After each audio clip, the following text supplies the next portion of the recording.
How good was he tonight? Well, I mean, obviously, he was big league good. I mean, it's 2 starts in a row where he's been really special from a fastball standpoint to location to change up, breaking ball. I mean, he's had it all going, and you have to have it all going to put up numbers like that against a team like that. And he was special. He pitched handled himself way beyond his years, and it was really, really neat to watch. He says he has a lot to work on. Do you see a lot to work on after a night like that? Well, I don't know if he can. I don't know if he can be much better, but he thinks he can, and I like that in him. And he wants to continue to improve. And I like the fact that he's not fazed by anything. It was a great environment here tonight. 2 great teams, and he kept his cool and composure. And he was that was just as impressive to me as his stuff was, and his stuff was off the charts. So yeah, I'm proud of him. He's grown up. He's growing up right under our eyes, and it's kind of neat to see. How important was it to get those 2 early runs for him? Well, I mean, it's hard to score off right. I mean, right. We're probably about I don't know. We're 14 months away from him being the first pick in the draft next year. And so runs are hard to come by with the kid. And 2, got us off to a good start. I didn't think that would stand. I didn't think 2 was going to be enough. Ended up being enough, but I was a lot more comfortable in the ninth up 4 than I was 2. Explosive as they have been offensively, they put up some big innings. I mean, you never feel comfortable with them. If you go back and look at some of their box scores and their line scores, they got 7-run in and 8-run in and 9-run. I mean, it's just big inning after big inning, so you never feel safe with them. But testament to what Coach Myers has done with Braden, and Reagan was special in the ninth, and it was a big win for us. What did you think of when that ball went up in Alex's direction? Did you think he had a chance at catching up to that?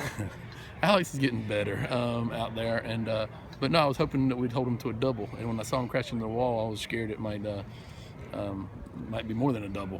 But he helped preserve the shutout with that play, and he's getting better out there. He's not quite there yet, but he can make plays like that. I'll keep putting him out there. He's probably going to be real sore tomorrow, and I doubt we'll have him tomorrow, but that was certainly a big play for us today.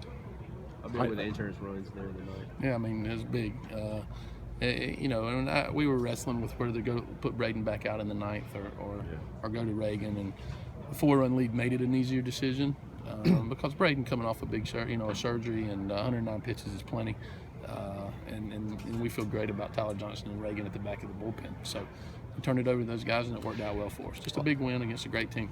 Not only tonight, but the last 2 outings. I mean, he's just been pretty special, I guess. Yeah, it's 2 straight outings. I mean, at Ole Miss, he was about as efficient as he was tonight, and today, 2 SEC road games against 2 teams in the top 6 in the country when we played them, and he was special both outings. And if he thinks he can improve, I look forward to seeing that.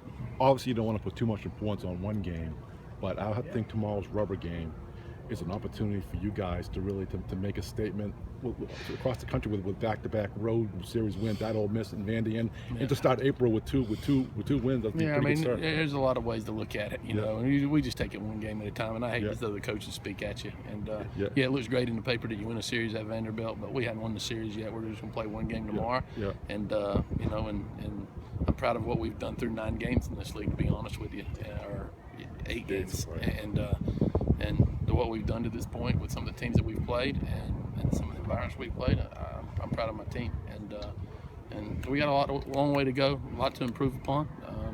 I got some guys that are banged up that can get in there, I think can make a difference, and so I hope this team can continue to improve as we go through the season. Last few games that Chris has caught, he hadn't been as good defensively. Tonight he threw out a couple of base runners. He played with some juice tonight and some energy, and that's all I asked him to do tonight. I didn't think he played with the energy and enthusiasm, and he was on edge tonight. He was very impressive behind the plate, and catching Braden Webb's not easy, and blocking some of those breaking balls in the dirt's not easy, and he did that. And then strike him out, throw him out was a really big play, and he was very impressive behind the plate. When Braden came here, did you think he was capable of these kind of outings? You never know you never draw it up like that. Did I think he was capable of being a weekend starter in the SEC? Yeah. Did I think he could be a Friday night guy? Yeah. I mean, the stuff was I mean, this kid was one of the top 3 or 4 right-handed pitchers in the country in his high school class. So he's special when he's good, and when he's on and he's healthy, he's special. And I think you guys are seeing that now.